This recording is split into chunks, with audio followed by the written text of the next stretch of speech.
Hello and welcome back to Pocket Rockets, and today, well, we're going to be taking a look at something a little bigger. This is my die-cast second-hand car dealership diorama. So the camera angle is a bit weird for this one. It's definitely wider because normally I tend to do this angle, but the diorama won't fit here, so we're doing that angle. Alright, so this is this diorama, first of all, might look a bit familiar. Well, that's because I ripped off the TOMICA Limited Vintage Accelerator 426 diorama. And there's an interesting story behind that too. But I think, first of all, we could take a look at what kind of started this thing. Okay, so this is my original second-hand die-cast dealership diorama, and it's a lot smaller, and definitely the build quality isn't that great. So I made a video about this a few months ago, and it did relatively well, and I've been using it as a good diorama for a long time. But well, things started to fall apart a bit. Like you can see right here, the kind of the brick on this side is starting to peel off, and glue started to come loose, so I thought it's definitely time to upgrade. So mainly the differences between this one and my current one was that this one was made from a far thinner cardboard. You can see right here, the cardboard is very thin, and it tends to kind of go weird at the edges because when you touch it, the cardboard kind of splits up, so it just kind of creates this aged feeling. And also I used some brick flooring here too, but let's return to the present because well, clearly I did state that I did move. Hey, back again. All right, so as you can see, definitely a lot more of a improvement. The diorama itself is bigger. The diorama itself is a lot bigger, and I used some more quality cardboard this time, and also the shop is bigger too. So we're going to go through the kind of basic elements and what I used to make this. So definitely cardboard. This is actually cardboard. This is actually not a plastic or 3D printed, guys. This is cardboard, and this is not wood. This is cardboard. So I use cardboard, spray paint, Scotch glue, and some markers to do some adjustments and some touches up here and there. So how long did it take me to make this? Well, it took me about 3 days of, well, not 3 days of continuous work, but I think the total man hours tally up to about 8. So a reasonable amount of time to spend on your dream kind of secondhand die-cast diorama. And how many cars fit on here? Well, about 10 fit on this pad right here, and about 3 or 4 more fit on this pad. So you could fit about 14 cars here. And well, how did I get this kind of finish right here? Well, you can see this finish definitely doesn't look like cardboard. You can see the kind of reflections. Well, what I did was I started out with a base, and I constructed the walls around it, and then constructed this started with another base right here. Right here, you can see there's a piece of cardboard right there, just running along that line. So I started with the big piece of base, did the walls around it, and started with a smaller piece of base for the shop, and then did the shop, glued the whole shop onto the kind of base with the wall. And how I got the colors was basically I got the base, and it was originally cardboard colored, and I basically spray painted gray on there and used a very fine sandpaper to sand the surface down, so it just feels really smooth.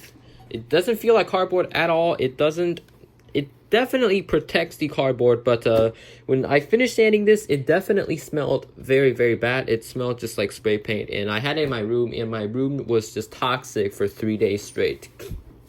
All right, so some improvements, like kind of some just physical improvements to my first generation was, you can see right here, let me get my first gen here. You can see that I built my wall along the edge of the kind of base right here, and that resulted in kind of just a very flush design right here. But for the newer one, and I copied this from TOMICA Limited Vintage, I actually left a bit of space between the wall and the edge, and I think that just gives it a more of a stable look than kind of, well, it just makes the diorama look overall more structurally intact, because, well, there's kind of like a little gap between the edge of the base and the wall, so I think that looks really good.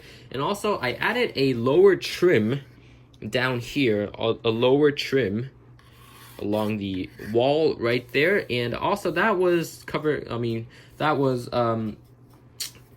copied from TLV, because they had this kind of trim going on down here that kind of stuck out, and I think that just was the greatest thing in the world. It just makes the whole diorama look a lot more 3D. And also they had these two kind of things here, and they had like some post boxes attached to them, but, well, this is definitely not complete. I still have some things to do to this, but I think that this is complete to a level that I can kind of make a video on it. Alright, so now moving on to the shop.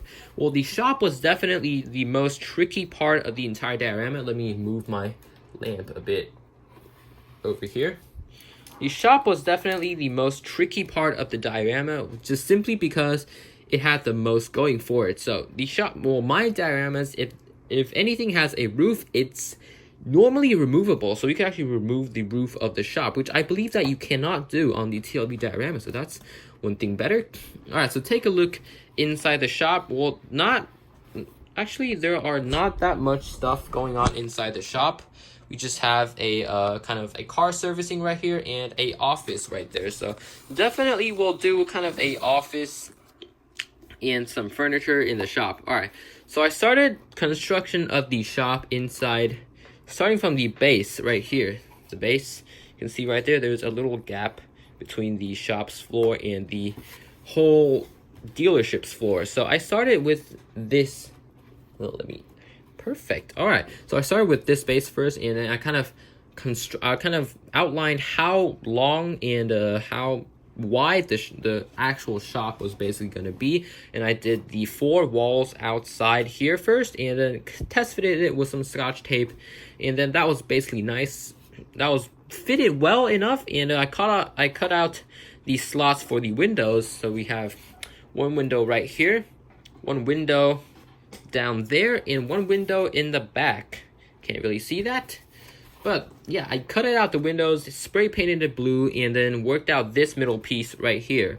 And then I did the roof, kind of just made sure that the roof was flush with the walls of the shop, and then did these 4 little triangular pieces right here, so that the when I close the roof, the whole thing is secure, that the roof won't just fall off. And then the most difficult part was the shop, or for the shop, was definitely the windows. The windows, each trim piece had to be custom made and kind of had to be custom cutted to their exact same length. So one horizontal piece is one piece. So this is one piece. This is one piece. That's one piece. That's one piece. This is one piece. This is one piece. These are 3 pieces. So yeah, that was definitely very stressful, because I had to spray each of the 3 pieces yellow, because if I use some marker, they would just look different. The yellow will look very different, so that will look very weird. And also, I kind of, as an extra touch, added this kind of garage door shutter. There are actually like no garage doors here, but I think the shutter, kind of the way that it's poking out, makes the diorama look pretty good. And now for the signs. So the signs, I just completely copied the TLB signs, but I did kind of bonus custom make these posters. This is a actual picture of the legitimate dealer, the legitimate TLV model, and I just basically photoshopped these and printed them out in a giant piece of paper. All right, so the logos, I actually just kind of one marker, kind of just copied the font almost, and I think I succeeded pretty well. The Accelerator 426 font, I think, is pretty accurate. And also we have a little version of the Accelerator 426 font right here, and this is just, I think the overall cardboard effect looks really nice. And also behind here we have some supports right there, so I think that just kind of gives the shop that much more realism. So a few hacks that I made. One very helpful hack was remember how I said on my first diorama that the edges of the cardboard will kind of spread out like this, and it's just very annoying. You see right there? It's kind of spreading out, and you kind of want to tuck it in. Well, for this one, I kind of prevented that from happening because before I spray painted it, for the edge, I actually dabbed some super glue on there. So now the edge is basically a solid surface. So now it will not kind of flex out and just look really horrible. So yeah, you could add some well, I didn't add some tape. I didn't add the super glue on the bottom of the base right here, and you definitely could see that it's kind of flexing out a bit, so I'm gonna add that later. But for the wall I did, and it looks very, very good. All right, so so that was basically my diorama review. I hope you enjoyed it. I hope this video inspired some of you to go out and make your own diorama. It's not that hard. You just have to make sure that everything is cut straight and everything is the right length, or you're gonna have a nightmare. Because actually in the middle of the shop, I realized that one of my pieces was actually 2 centimeters shorter, and I had to redo the whole shop, and I nearly cried there. So yeah, basically some advice: use some good tools, use a ruler, it won't hurt. It's like 10 seconds more work. And I hope you enjoyed this video. I certainly hope that you could make a diorama of your own, whether it's by starting small with just a little garage diorama, or by making this thing. I hope you enjoyed this video. This has been Pocket Rockets. You can find me on Instagram at PocketRockets64, where you can see some interesting things like this and some diecast photography stuff and generally interesting stuff. Like, it's free. Follow my Instagram. And definitely like this video, subscribe. It helps with the algorithm, and it really helps really small YouTubers like me to kind of gain a larger following, so I could do more interesting content for other people. All right, basically that's it. I have nothing else to say. Goodbye.